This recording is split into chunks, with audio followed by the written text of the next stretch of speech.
The monarchy of the United Kingdom, commonly referred to as the British monarchy, is the constitutional form of government by which a hereditary sovereign reigns as the head of state of the United Kingdom, the Crown Dependencies and the British Overseas Territories.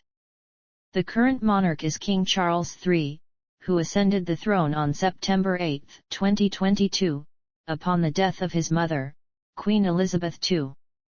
The monarch and their immediate family undertake various official, ceremonial, diplomatic and representational duties. As the monarchy is constitutional, the monarch is limited to functions such as bestowing honors and appointing the Prime Minister, which are performed in a nonpartisan manner.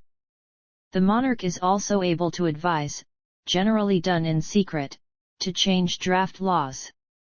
The monarch is also head of the British Armed Forces.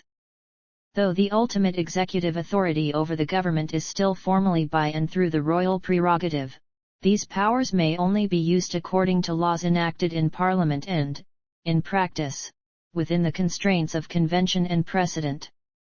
The government of the United Kingdom is known as His Majesty's government.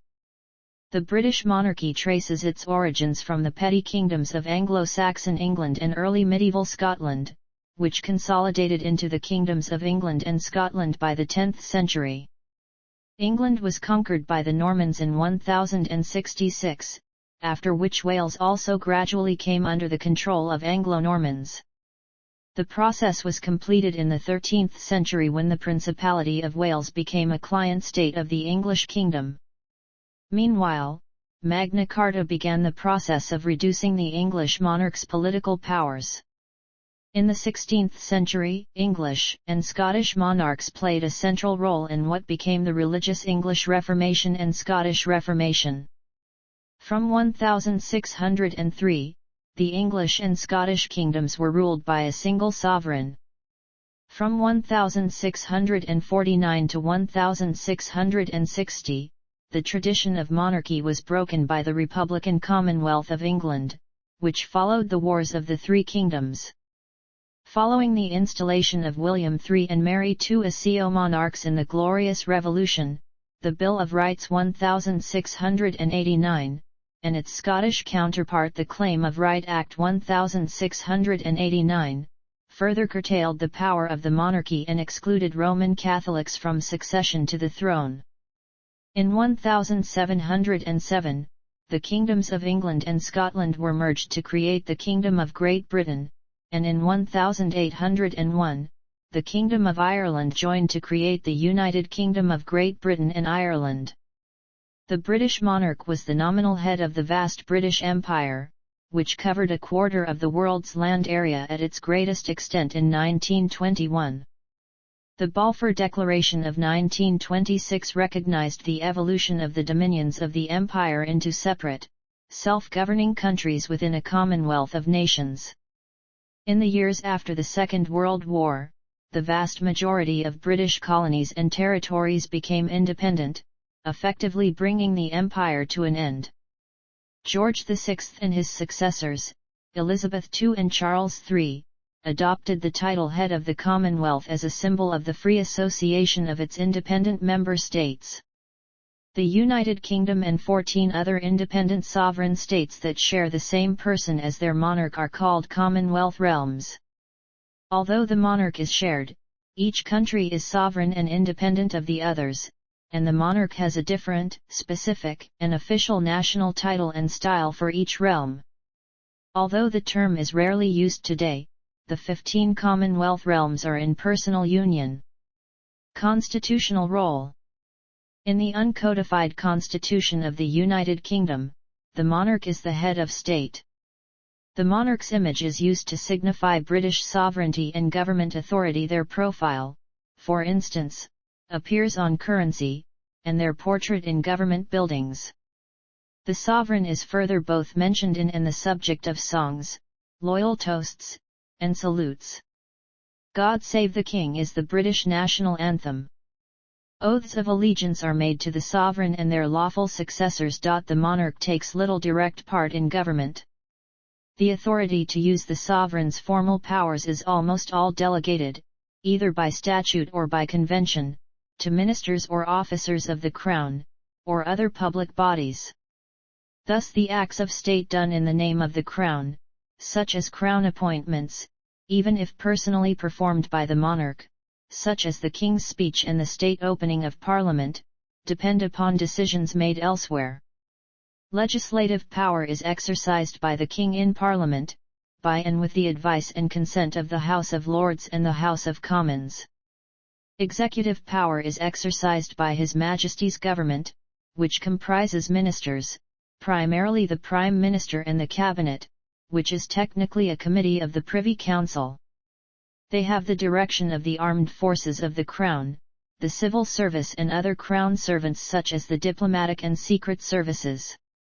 Judicial power is vested in the various judiciaries of the United Kingdom, who by constitution and statute have judicial independence of the government. The Church of England, of which the sovereign is the titular head, has its own legislative, judicial, and executive structures. Powers independent of government are legally granted to other public bodies by statute or statutory instruments such as an order in council, royal commission, or otherwise. The sovereign's role as a constitutional monarch is largely limited to non-partisan functions, such as granting honors. This role has been recognized since the 19th century. The constitutional writer Walter Bagehot identified the monarchy in 1867 as the dignified part rather than the efficient part of government. Royal prerogative. That part of the government's executive authority which remains theoretically and nominally vested in the sovereign is known as the royal prerogative. The monarch acts within the constraints of convention and precedent, exercising prerogative only on the advice of ministers responsible to Parliament, often through the Prime Minister or Privy Council. In practice, prerogative powers are exercised only on the Prime Minister's advice. The Prime Minister, and not the sovereign, has control. The monarch holds a weekly audience with the Prime Minister. No records of these audiences are taken and the proceedings remain fully confidential. The monarch may express his or her views, but, as a constitutional ruler, must ultimately accept the decisions of the Prime Minister and Cabinet, who by definition enjoy the confidence of the House of Commons. In Bagehot's words, the sovereign has, under a constitutional monarchy, three rights: the right to be consulted, the right to encourage, the right to warn. Although the royal prerogative is extensive and parliamentary approval is not formally required for its exercise, it is limited. Many Crown prerogatives have fallen out of use or have been permanently transferred to Parliament. For example, the sovereign cannot impose and collect new taxes. Such an action requires the authorization of an Act of Parliament. According to a parliamentary report, the Crown cannot invent new prerogative powers, and Parliament can override any prerogative power by passing legislation. The royal prerogative includes the powers to appoint and dismiss ministers, regulate the civil service, issue passports, declare war, make peace, direct the actions of the military, and negotiate and ratify treaties, alliances, and international agreements. However, a treaty cannot alter the domestic laws of the United Kingdom. An Act of Parliament is necessary in such cases. The sovereign is the head of the armed forces, and accredits British High Commissioners and ambassadors, and receives heads of missions from foreign states. Appointment of the Prime Minister. Summons, prorogation, and dissolution of Parliament. Other royal prerogatives. Sovereign immunity. The sovereign is personally immune from criminal prosecution or arrest, as well as from civil actions, and their property is not subject to execution or foreclosure. The Crown, however, as distinct from the sovereign, can be the subject of proceedings for tort and contracts since 1947. There are more than 160 laws granting express immunity to the sovereign or their property in various respects. For example, the sovereign is exempt from anti-discrimination legislation and other workers' rights, health and safety, or pensions laws, as well as numerous taxes, and environmental inspectors cannot enter the sovereign's property without permission. History. English monarchy. Following Viking raids and settlement in the 9th century, the Anglo-Saxon kingdom of Wessex emerged as the dominant English kingdom. Alfred the Great secured Wessex, achieved dominance over western Mercia, and assumed the title King of the Anglo-Saxons. His grandson Aethelstan was the first king to rule over a unitary kingdom roughly corresponding to the present borders of England, though its constituent parts retained strong regional identities. The 11th century saw England become more stable, despite a number of wars with the Danes, which resulted in a Danish monarchy for one generation. The conquest of England in 1066 by William, Duke of Normandy, was crucial in terms of both political and social change. The new monarch continued the centralization of power begun in the Anglo-Saxon period, while the feudal system continued to develop. William was succeeded by two of his sons, William II, then Henry I. Henry made a controversial decision to name his daughter Matilda as his heir. Following Henry's death in 1135, one of William I's grandsons, Stephen, laid claim to the throne and took power with the support of most of the barons. Matilda challenged his reign. As a result, England descended into a period of disorder known as the Anarchy. Stephen maintained a precarious hold on power, but agreed to a compromise under which Matilda's son Henry would succeed him. Henry accordingly became the first Angevin king of England and the first monarch of the Plantagenet dynasty as Henry II in 1154. The reigns of most of the Angevin monarchs were marred by civil strife and conflicts between the monarch and the nobility. Henry II faced rebellions from his own sons, including the future monarchs Richard I and John, but nevertheless managed to expand his kingdom, forming what is retrospectively known as the Angevin Empire. Upon Henry's death, his eldest surviving legitimate son Richard succeeded to the throne. Richard was absent from England for most of his reign, for he left to fight in the Crusades. He was killed whilst besieging a castle. John succeeded him. John's reign was marked by conflict with the barons, particularly over the limits of royal power. In 1215, the barons coerced the king into issuing Magna Carta to guarantee the rights and liberties of the nobility. Soon afterwards, further disagreements plunged England into a civil war known as the First Barons' War.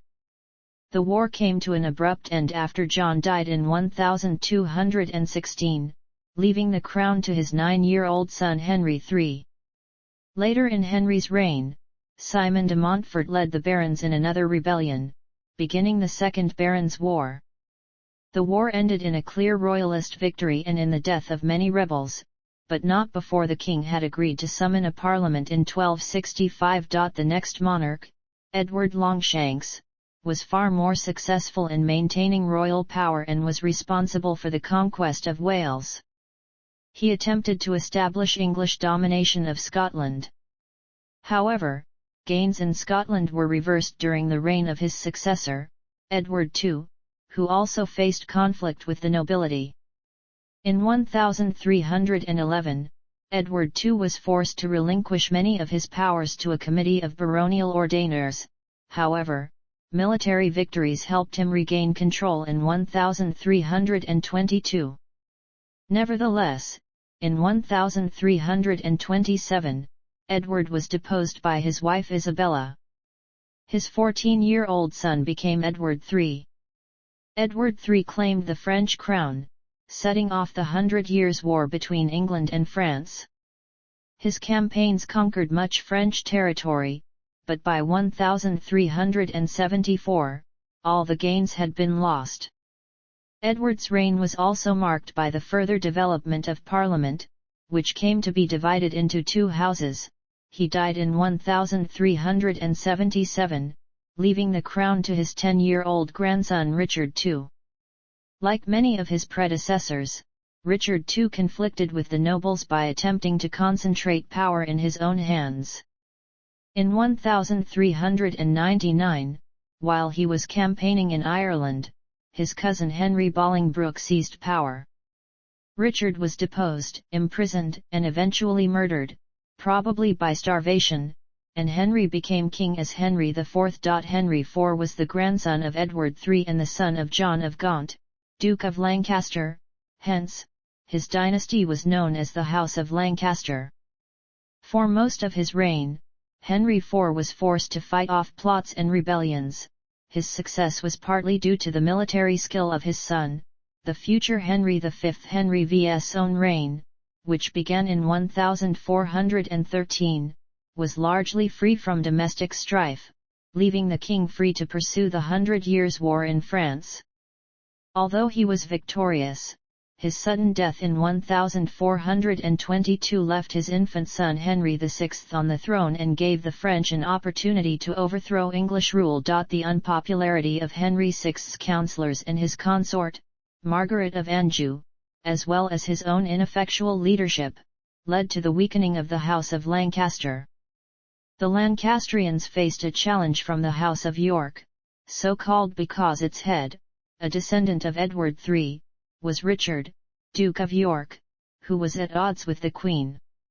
Although the Duke of York died in battle in 1460, his eldest son, Edward IV, led the Yorkists to victory in 1461, overthrowing Henry VI and Margaret of Anjou. Edward IV was constantly at odds with the Lancastrians and his own councillors after his marriage to Elizabeth Woodville, with a brief return to power for Henry VI. Edward IV prevailed, winning back the throne at Barnet and killing the Lancastrian heir, Edward of Westminster, at Tewkesbury. Afterwards he captured Margaret of Anjou, eventually sending her into exile, but not before killing Henry VI while he was held prisoner in the Tower. The Wars of the Roses, nevertheless, continued intermittently during his reign and those of his son Edward V and brother Richard III. Edward V disappeared, presumably murdered by Richard. Ultimately, the conflict culminated in success for the Lancastrian branch led by Henry Tudor, in 1485, when Richard III was killed in the Battle of Bosworth Field. King Henry VII then neutralized the remaining Yorkist forces, partly by marrying Elizabeth of York, daughter of King Edward IV and a Yorkist heir. Through skill and ability, Henry re-established absolute supremacy in the realm, and the conflicts with the nobility that had plagued previous monarchs came to an end. The reign of the second Tudor king, Henry VIII, was one of great political change. Religious upheaval and disputes with the Pope, and the fact that his marriage to Catherine of Aragon produced only one surviving child, a daughter, led the monarch to break from the Roman Catholic Church and establish the Church of England and divorce his wife to Mary Anne Boleyn. Wales, which had been conquered centuries earlier, but had remained a separate dominion, was annexed to England under the laws in Wales Acts 1535 and 1542. Henry VIII's son and successor, the young Edward VI, continued with further religious reforms, but his early death in 1553 precipitated a succession crisis. He was wary of allowing his Catholic elder half-sister Mary I to succeed, and therefore drew up a will designating Lady Jane Grey as his heiress. Jane's reign, however, lasted only 9 days. With tremendous popular support, Mary deposed her and declared herself the lawful sovereign. Mary I married Philip of Spain, who was declared king and co-ruler. He pursued disastrous wars in France and she attempted to return England to Roman Catholicism. Upon her death in 1558, the pair were succeeded by her Protestant half-sister Elizabeth I. England returned to Protestantism and continued its growth into a major world power by building its navy and exploring the New World. Scottish monarchy. In Scotland, as in England, monarchies emerged after the withdrawal of the Roman Empire from Great Britain in the early 5th century. The three groups that lived in Scotland at this time were the Picts in the northeast, the Britons in the south, including the Kingdom of Strathclyde, and the Gaels or Scotti, of the Irish petty kingdom of Dalriada in the west. Kenneth MacAlpin is traditionally viewed as the first king of a united Scotland. The expansion of Scottish dominions continued over the next 2 centuries, as other territories such as Strathclyde were absorbed. Early Scottish monarchs did not inherit the crown directly. Instead, the custom of Tanni Strutti was followed, where the monarchy alternated between different branches of the House of Alpin. There was an elective element to early Scottish kings, and this practice lingered for much longer in Scotland.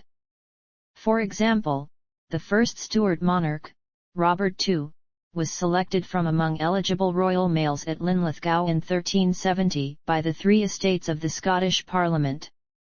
However, as a result of this elective element, the rival dynastic lines clashed, often violently. From 942 to 1005, 7 consecutive monarchs were either murdered or killed in battle. In 1005, Malcolm II ascended the throne, having killed many rivals. He continued to ruthlessly eliminate opposition, and when he died in 1034 he was succeeded by his grandson, Duncan I, instead of a cousin, as had been usual. In 1040, Duncan suffered defeat in battle at the hands of Macbeth, who was killed himself in 1057 by Duncan's son Malcolm. The following year, after killing Macbeth's stepson Lulach, Malcolm ascended the throne as Malcolm III. With a further series of battles and deposings, 5 of Malcolm's sons as well as 1 of his brothers successively became king. Eventually, the crown came to his youngest son, David I. David was succeeded by his grandsons Malcolm IV, and then by William the Lion, the longest reigning king of Scots before the union of the crowns. William participated in a rebellion against King Henry II of England, but when the rebellion failed, William was captured by the English. In exchange for his release, William was forced to acknowledge Henry as his feudal overlord. The English King Richard I agreed to terminate the arrangement in 1189, in return for a large sum of money needed for the Crusades. William died in 1214 and was succeeded by his son Alexander II. Alexander II, as well as his successor Alexander III, attempted to take over the Western Isles, which were still under the overlordship of Norway. During the reign of Alexander III, Norway launched an unsuccessful invasion of Scotland. The ensuing Treaty of Perth recognised Scottish control of the Western Isles and other disputed areas. Alexander III's death in a riding accident in 1286 precipitated a major succession crisis. Scottish leaders appealed to King Edward I of England for help in determining who was the rightful heir. Edward chose Alexander's 3-year-old Norwegian granddaughter, Margaret. On her way to Scotland in 1290, however, Margaret died at sea, and Edward was again asked to adjudicate between 13 rival claimants to the throne. A court was set up, and after 2 years of deliberation, it pronounced John Balliol to be king. Edward proceeded to treat Balliol as a vassal and tried to exert influence over Scotland. In 1295, when Balliol renounced his allegiance to England, Edward I invaded. During the first 10 years of the ensuing Wars of Scottish Independence, Scotland had no monarch, until Robert the Bruce declared himself king in 1306. Robert's efforts to control Scotland culminated in success, and Scottish independence was acknowledged in 1328. However, only 1 year later, Robert died and was succeeded by his 5-year-old son, David II. On the pretext of restoring John Balliol's rightful heir, Edward Balliol, the English again invaded in 1332. During the next 4 years, Balliol was crowned, deposed, restored, and deposed until he eventually settled in England, and David remained king for the next 35 years. David II died childless in 1371 and was succeeded by his nephew Robert II of the House of Stuart. The reigns of both Robert II and his successor, Robert III, were marked by a general decline in royal power. When Robert III died in 1406, regents had to rule the country. The monarch, Robert III's son James I, had been taken captive by the English. Having paid a large ransom, James returned to Scotland in 1424. To restore his authority, he used ruthless measures, including the execution of several of his enemies. He was assassinated by a group of nobles.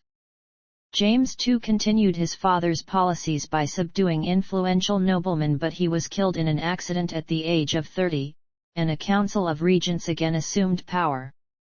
James III was defeated in a battle against rebellious Scottish earls in 1488, leading to another boy king, James IV. In 1513 James IV launched an invasion of England, attempting to take advantage of the absence of the English King Henry VIII.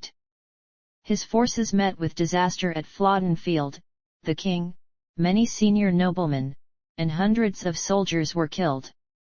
As his son and successor, James V, was an infant, the government was again taken over by regents. James V led another disastrous war with the English in 1542, and his death in the same year left the crown in the hands of his 6-day-old daughter, Mary. Once again, a regency was established. Mary, a Roman Catholic, reigned during a period of great religious upheaval in Scotland. As a result of the efforts of reformers such as John Knox, a Protestant ascendancy was established. Mary caused alarm by marrying her Catholic cousin, Henry Stuart, Lord Darnley, in 1565. After Lord Darnley's assassination in 1567, Mary contracted an even more unpopular marriage with the Earl of Bothwell, who was widely suspected of Darnley's murder. The nobility rebelled against the Queen, forcing her to abdicate.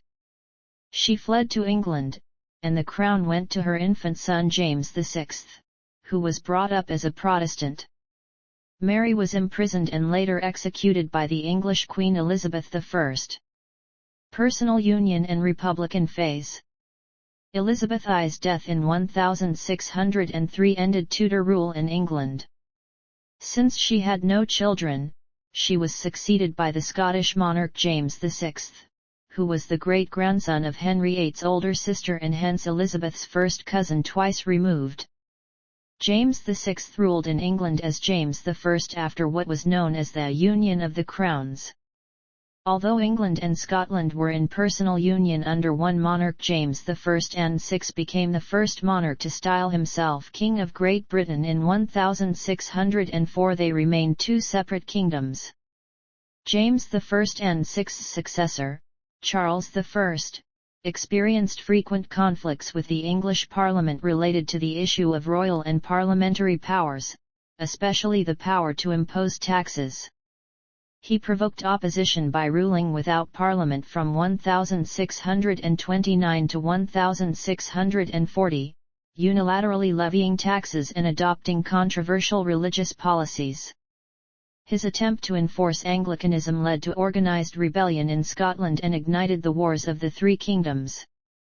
In 1642, the conflict between the King and English Parliament reached its climax and the English Civil War began. The Civil War culminated in the execution of the King in 1649, the overthrow of the English monarchy, and the establishment of the Commonwealth of England. Charles I's son, Charles II, was proclaimed King of Great Britain in Scotland, but he was forced to flee abroad after he invaded England and was defeated at the Battle of Worcester. In 1653, Oliver Cromwell, the most prominent military and political leader in the nation, seized power and declared himself Lord Protector. Cromwell ruled until his death in 1658, when he was succeeded by his son Richard. The new Lord Protector had little interest in governing, he soon resigned. The lack of clear leadership led to civil and military unrest, and to a popular desire to restore the monarchy. In 1660, the monarchy was restored and Charles II returned to Britain. Charles II's reign was marked by the development of the first modern political parties in England. Charles had no legitimate children and was due to be succeeded by his Roman Catholic brother, James, Duke of York. A parliamentary effort to exclude James from the line of succession arose. The petitioners, who supported exclusion, became the Whig Party, whereas the abhorrers, who opposed exclusion, became the Tory Party. The Exclusion Bill failed. On several occasions, Charles II dissolved Parliament because he feared that the bill might pass. After the dissolution of the Parliament of 1681, Charles ruled without a parliament until his death in 1685. When James succeeded Charles, he pursued a policy of offering religious tolerance to Roman Catholics, thereby drawing the ire of many of his Protestant subjects. Many opposed James's decisions to maintain a large standing army, appoint Roman Catholics to high political and military offices, and imprison Church of England clerics who challenged his policies. As a result, a group of Protestants known as the Immortal Seven invited James II and VII's daughter Mary and her husband William III of Orange to depose the king. William obliged, arriving in England on November 5, 1688 to great public support. Faced with the defection of many of his Protestant officials, James fled the realm and William and Mary were declared joint sovereigns of England, Scotland, and Ireland. James's overthrow, known as the Glorious Revolution, was one of the most important events in the long evolution of parliamentary power. The Bill of Rights 1689 affirmed parliamentary supremacy and declared that the English people held certain rights, including freedom from taxes imposed without parliamentary consent. The Bill of Rights required future monarchs to be Protestants and provided that, after any children of William and Mary, Mary's sister Anne would inherit the crown. Mary too died childless in 1694, leaving William III and II as the sole monarch. By 1700, a political crisis arose, as all of Anne's children had died, leaving her as the only individual left in the line of succession. Parliament was afraid that the former James II or his supporters, known as Jacobites, might attempt to reclaim the throne. Parliament passed the Act of Settlement 1701, which excluded James and his Catholic relations from the succession and made William's nearest Protestant relations, the family of Sophia, Electress of Hanover, next in line to the throne after his sister-in-law Anne. Soon after the passage of the Act, William III and II died, leaving the crown to Anne. After the 1707 Acts of Union. After Anne's accession, the problem of succession re-emerged. The Scottish Parliament, infuriated that the English Parliament did not consult them on the choice of Sophia's family as the next heirs, passed the Act of Security 1704, threatening to end the personal union between England and Scotland. The Parliament of England retaliated with the Alien Act 1705, threatening to devastate the Scottish economy by restricting trade. The Scottish and English parliaments negotiated the Acts of Union 1707, under which England and Scotland were united into a single kingdom of Great Britain, with succession under the rules prescribed by the Act of Settlement. In 1714, Queen Anne was succeeded by her second cousin, and Sophia's son, George I, Elector of Hanover, who consolidated his position by defeating Jacobite rebellions in 1715 and 1719. The new monarch was less active in government than many of his British predecessors, but retained control over his German kingdoms, with which Britain was now in personal union. Power shifted towards George's ministers, especially to Sir Robert Walpole, who is often considered the first British Prime Minister, although the title was not then in use. The next monarch, George II, witnessed the final end of the Jacobite threat in 1746 when the Catholic Stuarts were completely defeated. During the long reign of his grandson, George III, 13 of Britain's American colonies were lost when they formed the United States of America after the American Revolutionary War, but British influence elsewhere in the world continued to grow. The United Kingdom of Great Britain and Ireland was created by the Acts of Union 1800. From 1811 to 1820, George III suffered a severe bout of what is now believed to be porphyria, an illness rendering him incapable of ruling. His son, the future George IV, ruled in his stead as Prince Regent. During the regency and his own reign, the power of the monarchy declined, and by the time of his successor, William IV, the monarch was no longer able to effectively interfere with parliamentary power. In 1834, William dismissed the Whig Prime Minister, William Lamb, 2nd Viscount Melbourne, and appointed a Tory, Sir Robert Peel. In the ensuing elections, however, Peel lost. The king had no choice but to recall Lord Melbourne. During William IV's reign, the Reform Act 1832, which reformed parliamentary representation, was passed. Together with others passed later in the century, the Act led to an expansion of the electoral franchise and the rise of the House of Commons as the most important branch of Parliament. The final transition to a constitutional monarchy was made during the long reign of William IV's successor, Victoria. As a woman, Victoria could not rule Hanover, which only permitted succession in the male line, so the personal union of the United Kingdom and Hanover came to an end. The Victorian era was marked by great cultural change, technological progress, and the establishment of the United Kingdom as one of the world's foremost powers. In recognition of British rule over India, Victoria was declared Empress of India in 1876. However, her reign was also marked by increased support for the Republican movement, due in part to Victoria's permanent mourning and lengthy period of seclusion following the death of her husband in 1861. Victoria's son, Edward VII, became the first monarch of the House of Saxe-Coburg and Gotha in 1901. In 1917, the next monarch, George V, changed Saxe-Coburg and Gotha to Windsor in response to the anti-German sympathies aroused by the First World War.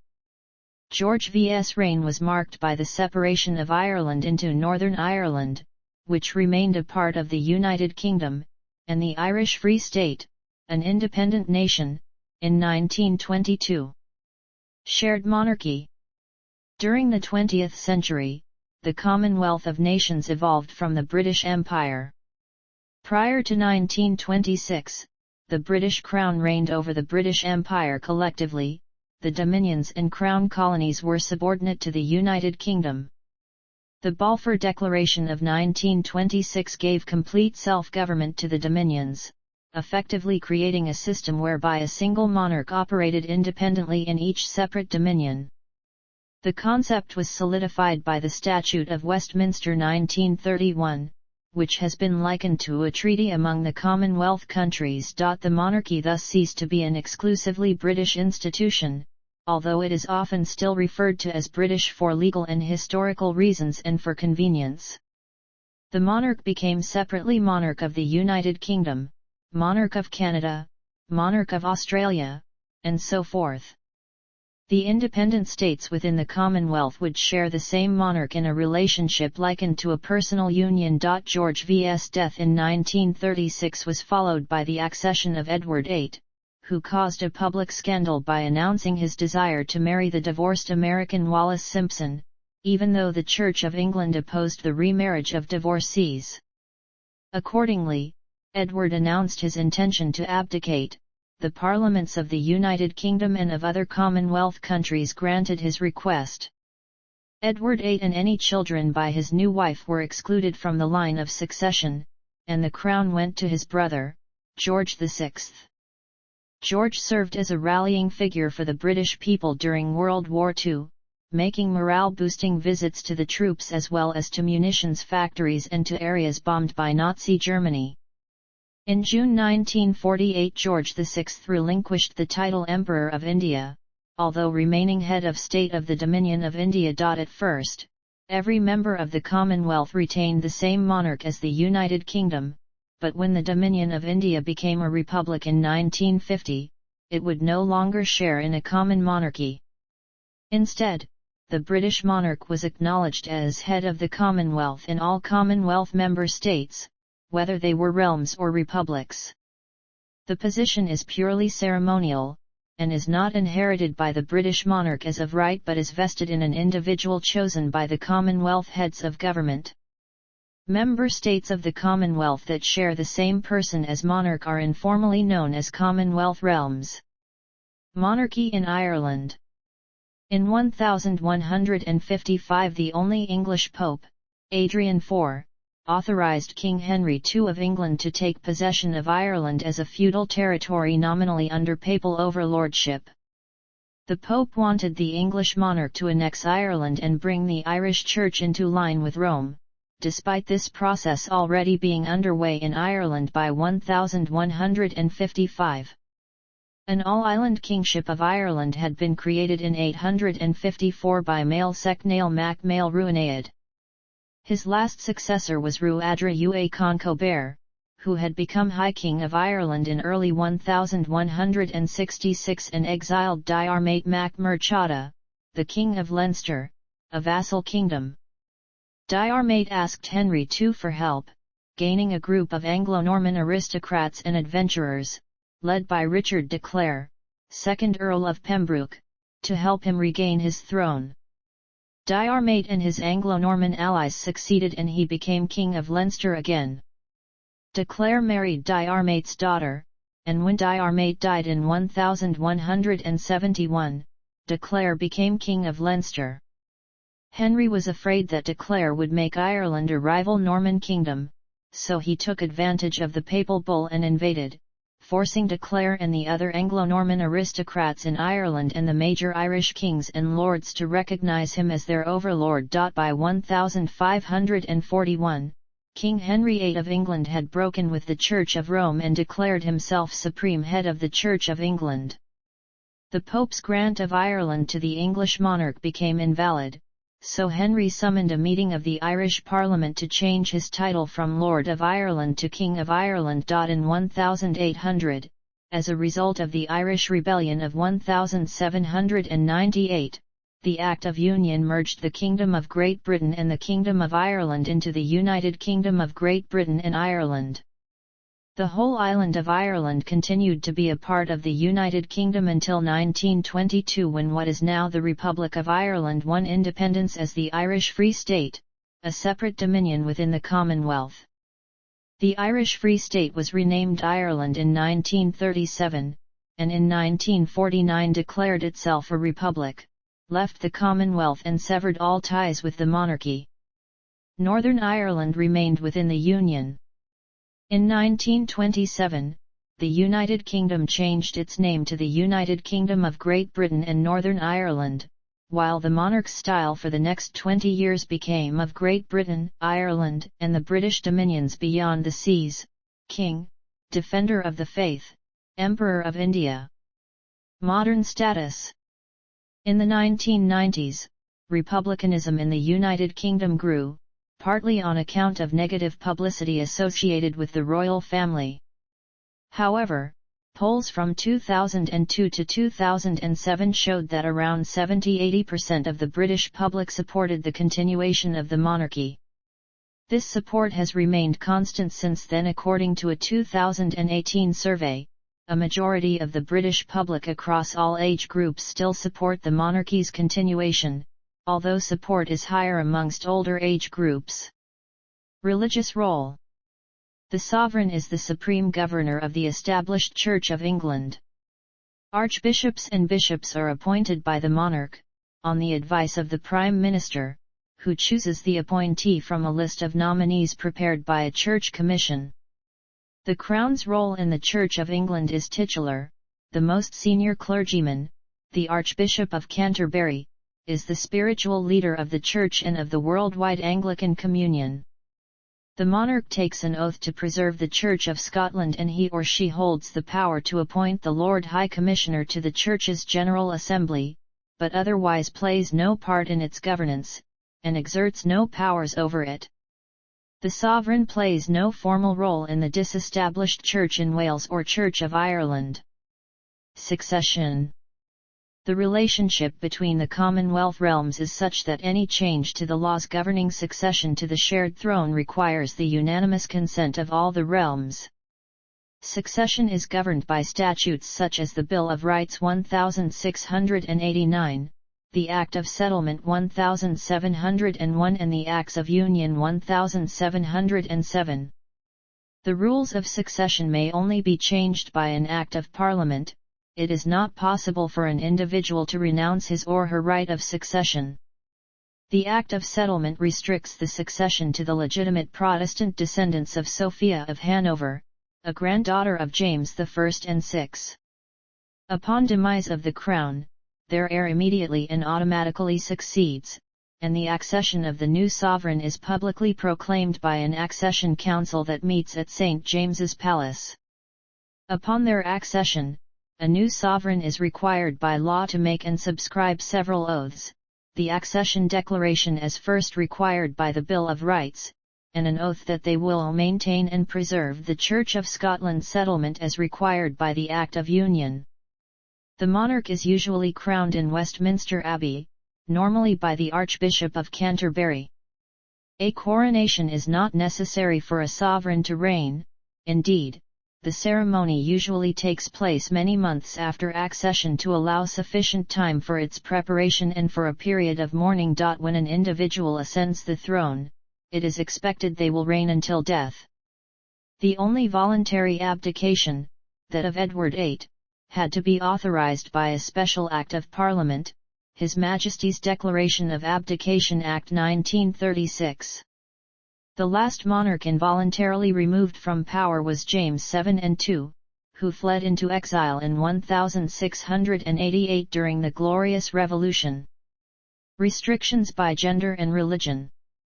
Succession was largely governed by male preference cognatic primogeniture, under which sons inherit before daughters, and elder children inherit before younger ones of the same gender.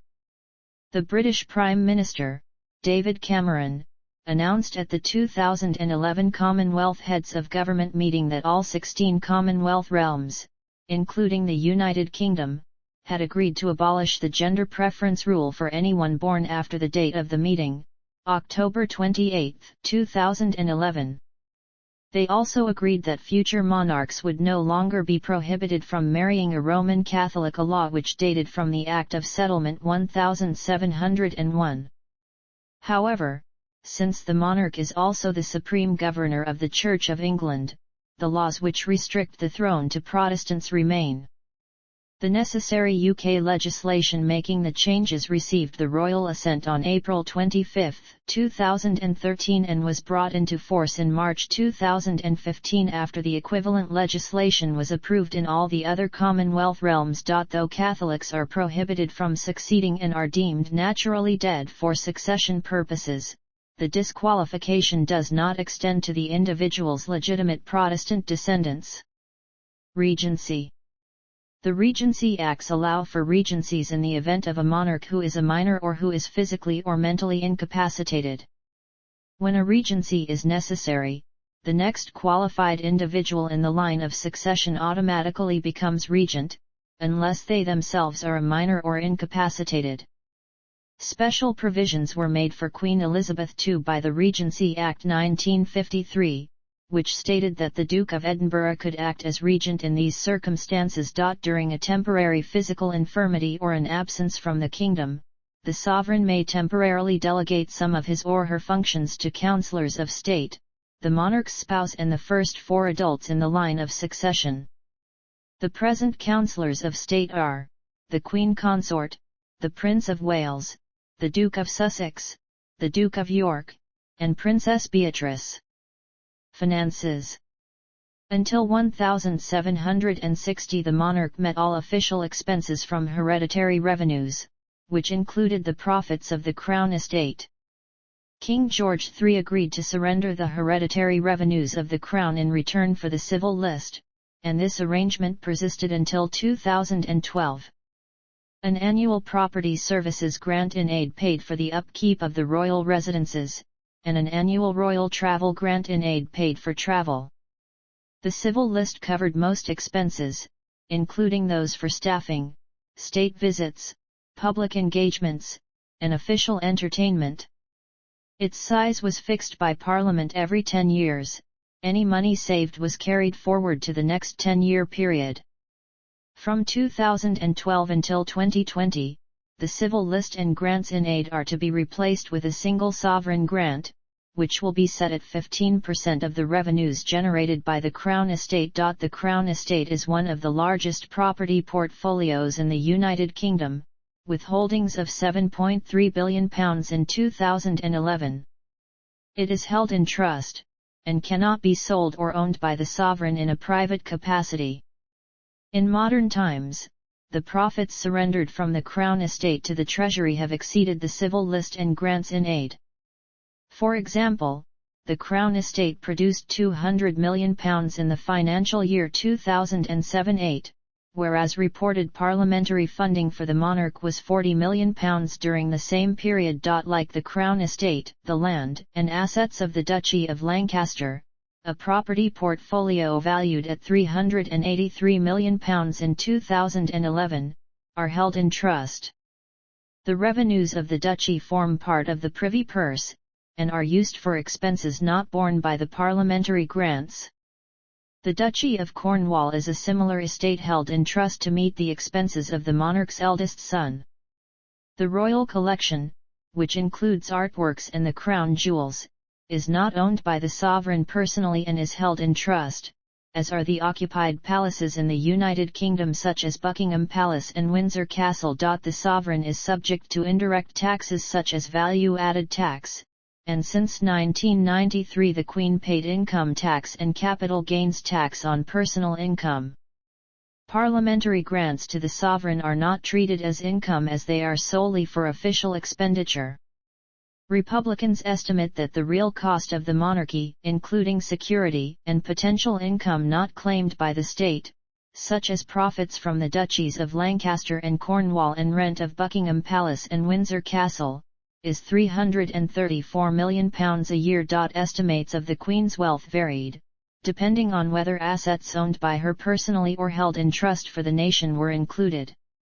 Forbes magazine estimated her wealth at $450 million in 2010, but no official figure was available. In 1993, the Lord Chamberlain said estimates of £100 million were grossly overstated. Jock Colville, who was her former private secretary and a director of her bank, Coutts, estimated her wealth in 1971 at £2 million. Residences. The sovereign's official residence in London is Buckingham Palace. It is the site of most state banquets, investitures, royal christenings, and other ceremonies. Another official residence is Windsor Castle, the largest occupied castle in the world, which is used principally at weekends, Easter and during Royal Ascot, an annual race meeting that is part of the social calendar. The sovereign's official residence in Scotland is the Palace of Holyrood House in Edinburgh. The monarch stays at Holyrood for at least 1 week each year, and when visiting Scotland on state occasions. Historically, the Palace of Westminster and the Tower of London were the main residences of the English monarch until Henry VIII acquired the Palace of Whitehall. Whitehall was destroyed by fire in 1698, leading to a shift to St. James's Palace. Although replaced as the monarch's primary London residence by Buckingham Palace in 1837, St. James's is still the senior palace and remains the ceremonial royal residence. For example, foreign ambassadors are accredited to the court of St. James's, and the palace is the site of the meeting of the Accession Council. It is also used by other members of the royal family. Other residences include Clarence House and Kensington Palace. The palaces belong to the Crown, they are held in trust for future rulers, and cannot be sold by the monarch. Sandringham House in Norfolk and Balmoral Castle in Aberdeenshire are privately owned by the royal family. Style. The present sovereign's full style and title is Charles III, by the grace of God, of the United Kingdom of Great Britain and Northern Ireland and of his other realms and territories King, Head of the Commonwealth, Defender of the Faith. The title Head of the Commonwealth is held by the King personally, and is not vested in the British Crown. Pope Leo X first granted the title Defender of the Faith to King Henry VIII in 1521, rewarding him for his support of the papacy during the early years of the Protestant Reformation, particularly for his book The Defense of the Seven Sacraments. After Henry broke from the Roman Church, Pope Paul III revoked the grant, but Parliament passed a law authorizing its continued use. The sovereign is known as His Majesty or Her Majesty. The form Britannic Majesty appears in international treaties and on passports to differentiate the British monarch from foreign rulers. The monarch chooses his or her regnal name, not necessarily his or her first name. George VI, Edward VII, and Victoria did not use their first names. If only one monarch has used a particular name, no ordinal is used. For example, Queen Victoria is not known as Victoria I, and ordinals are not used for English monarchs who reigned before the Norman conquest of England. The question of whether numbering for British monarchs is based on previous English or Scottish monarchs was raised in 1953 when Scottish nationalists challenged the Queen's use of Elizabeth II, on the grounds that there had never been an Elizabeth I in Scotland. In McCormick v Lord Advocate, the Scottish Court of Session ruled against the plaintiffs, finding that the Queen's title was a matter of her own choice and prerogative. The Home Secretary told the House of Commons that monarchs since the Acts of Union had consistently used the higher of the English and Scottish ordinals, which in the applicable 4 cases has been the English ordinal. The Prime Minister confirmed this practice but noted that neither the Queen nor her advisers could seek to bind their successors. Future monarchs will apply this policy. Arms. The Royal Coat of Arms of the United Kingdom is quarterly, I and 4 gules, 3 lions passant guerdant in pale or, 2 or a lion rampant within a double trace sure flory counter flory gules, 3 azure a harp or stringed argent. The supporters are the lion and the unicorn. The motto is Dieu et monde droit. Surrounding the shield is a representation of a garter bearing the motto of the chivalric order of the same name, Honi soit qui mal y pense. In Scotland, the monarch uses an alternative form of the arms in which quarters I and 4 represent Scotland, 2 England, and 3 Ireland. The mottos are in defence and the motto of the Order of the Thistle, Nemo meum pun lacicit. The supporters are the unicorn and lion, who support both the escutcheon and lances, from which fly the flags of Scotland and England. The monarch's official flag in the United Kingdom is the Royal Standard, which depicts the royal arms in banner form. It is flown only from buildings, vessels, and vehicles in which the sovereign is present. The Royal Standard is never flown at half-mast because there is always a sovereign. When one dies, his or her successor becomes the sovereign instantly. When the monarch is not in residence, the Union flag is flown at Buckingham Palace, Windsor Castle, and Sandringham House, whereas in Scotland the Royal Banner of Scotland is flown at Holyrood Palace and Balmoral Castle.